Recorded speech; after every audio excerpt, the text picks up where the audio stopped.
And finally, we're really excited to welcome an amazing young man to the stage to give the introductory keynote.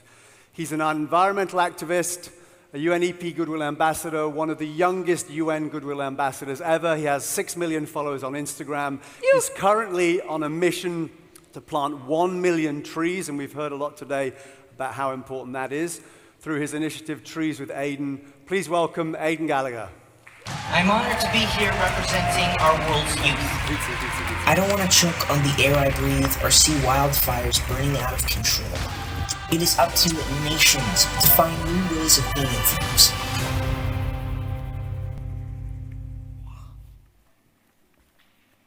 Hello, One Young World.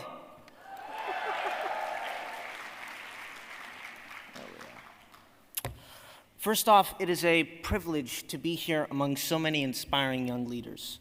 I'm incredibly honored that I've been invited to come speak here with you all today. Okay.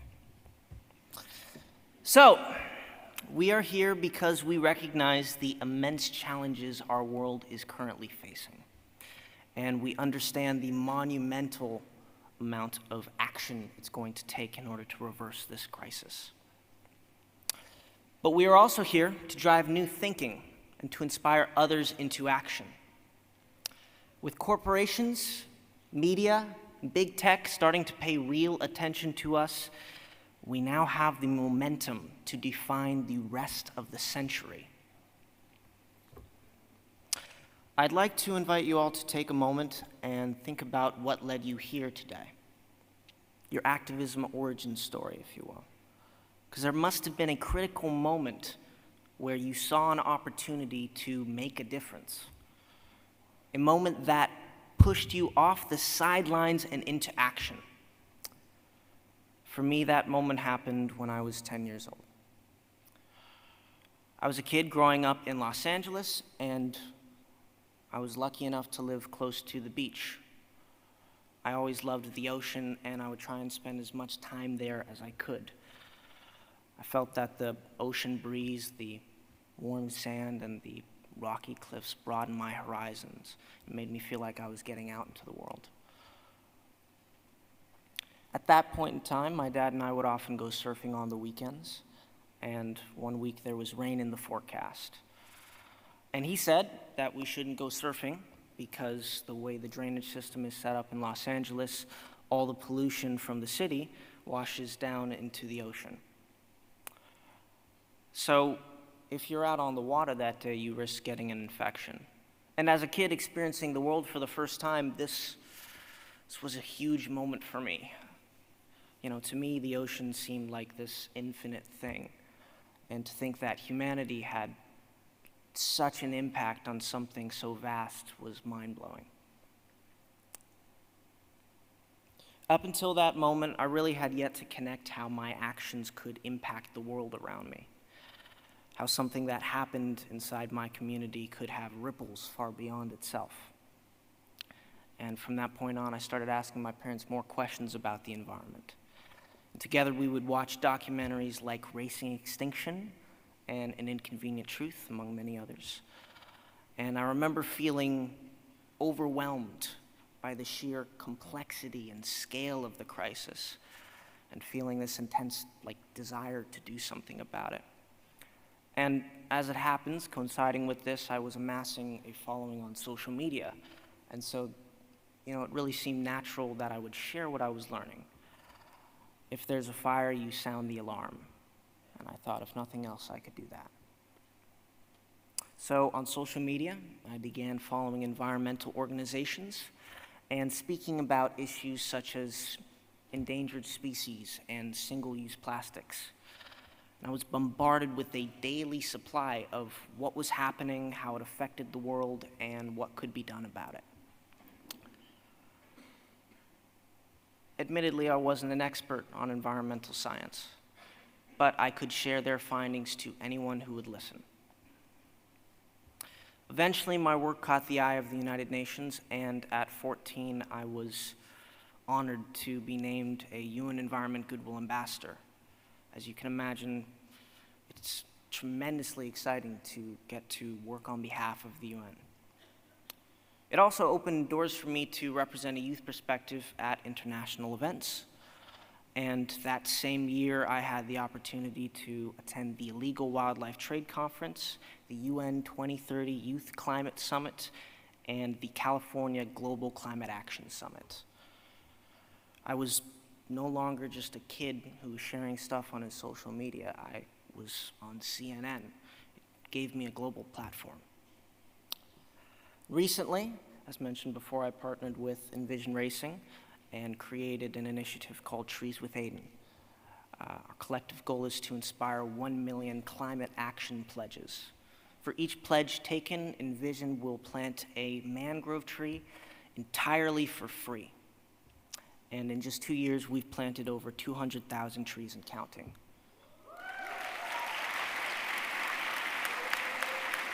So it's amazing to think about, because it's 200,000 people who are stepping forward and making a difference and aiding in the fight against climate change in a small but a very meaningful way. And it's now been over a decade since that rainy day in Los Angeles. And I'm grateful that I still have a platform that I can continue supporting climate action. In many respects, I'm still doing the same thing that I did when I was a kid. I'm just a messenger. It's something that I feel I can and should do with the platform that I'm lucky enough to have.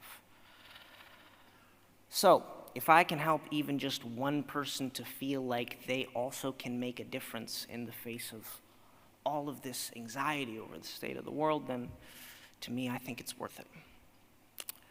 I've been there, and I know what that anxiety is like. When you look at the scale and complexity of the problems that our world is facing, it's going to be overwhelming from time to time. It's very natural. You know, when I think of climate anxiety, I'm reminded of this scene from the movie Interstellar, and I'm seeing this massive tidal wave rising up like a skyscraper. And the wave isn't just, the climate crisis itself. It's my own anxieties, it's my fears, it's my questions about the future. But we are all watching that wave together. We're all fighting, we're all feeling that same anxiety. And if we can go through it in the right way, we can take that shared anxiety and turn it into a force that can push the world in the right direction. So how do we do that? How do we stay engaged and also optimistic in the face of challenges that are this urgent and this complicated? What do we say to people who tell us that the problem is just too complex, that it's too much for one person to make a difference? We say it's true.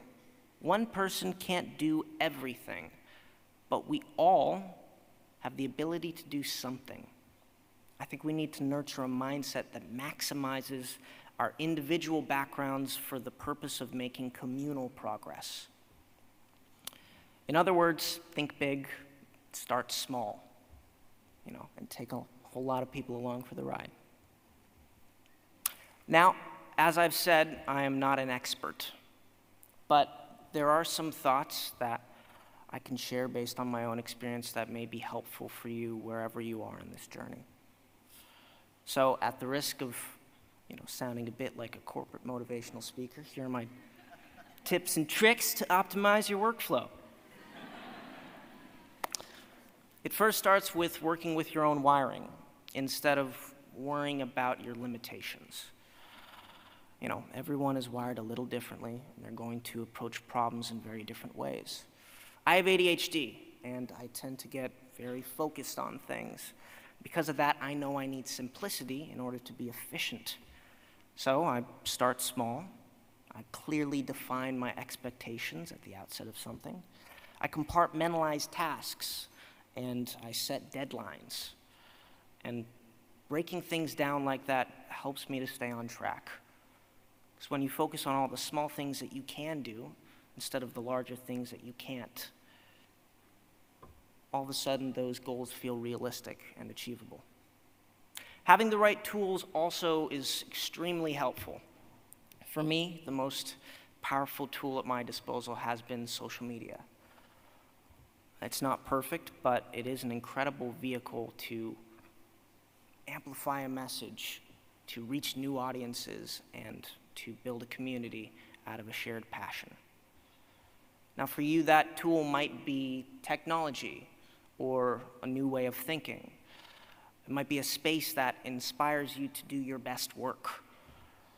But one of the most powerful mechanisms for efficiency is collaboration. Collaboration will help alleviate your anxiety. It allows you to just focus on what you excel at.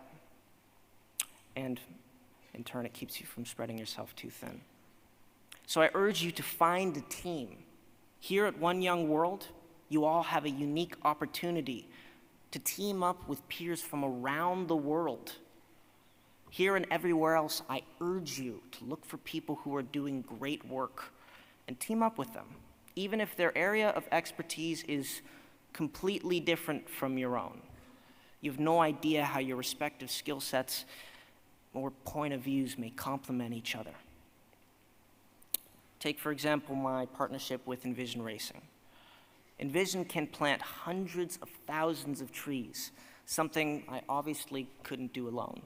But I do have the ability to share our vision to a larger audience.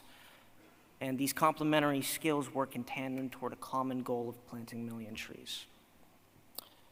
Don't just look for partners, though. You need to look for people who are better than you at something and learn from them. Now, they don't have to be notable figures, just people who are really good at what they do. Personally, a lot of my inspiration comes from musicians I look up to. For example, in 2008, John Mayer gave this amazing seminar on songwriting. And as a young musician, I would just obsessively watch these videos over and over again, each time pulling new information out of it. And I would take these concepts and break them down into their simplest form. And I would see what else they would apply to. Now, I'm sure a lot of you already have mentors and people that you look up to, but I urge you to continually seek out greatness, to be interested in the world. Different people are going to approach problems very differently, and you will find that their philosophy may just revolutionize the way that you do things. Finally, I am reminded of a quote by actor Jason Alexander. He says, "Be gentle with yourself." Given the urgency of these global crises, there will be times that you feel frustrated with yourself. You'll think that, I'm not doing enough. I should be further along by now. I'm making enough progress. And in this moment, your expectations are far beyond your means. But you have to remember to be gentle with yourself, to take a step back, to process, to breathe, to regain that objectivity. We all know good things take time, and that you're going to stumble and fall. That's just part of it, and it's often how you get better. You don't have to be perfect, but every day, if you're taking a step forward, you're doing okay. So in conclusion, we do have more power than ever before to drive real solutions and to better the world around us, but it starts small. It starts with doing something, not trying to do everything. It starts with knowing yourself and understanding that you have a unique perspective to contribute. Here at One Young World, it is more important than ever that we seek out meaningful partners. It proves here that we're not alone. It's why I'm incredibly excited to see what the future has. We're very lucky to have people in this world like you fighting to make it a better place. I'm incredibly excited to see what you all do next. Thank you.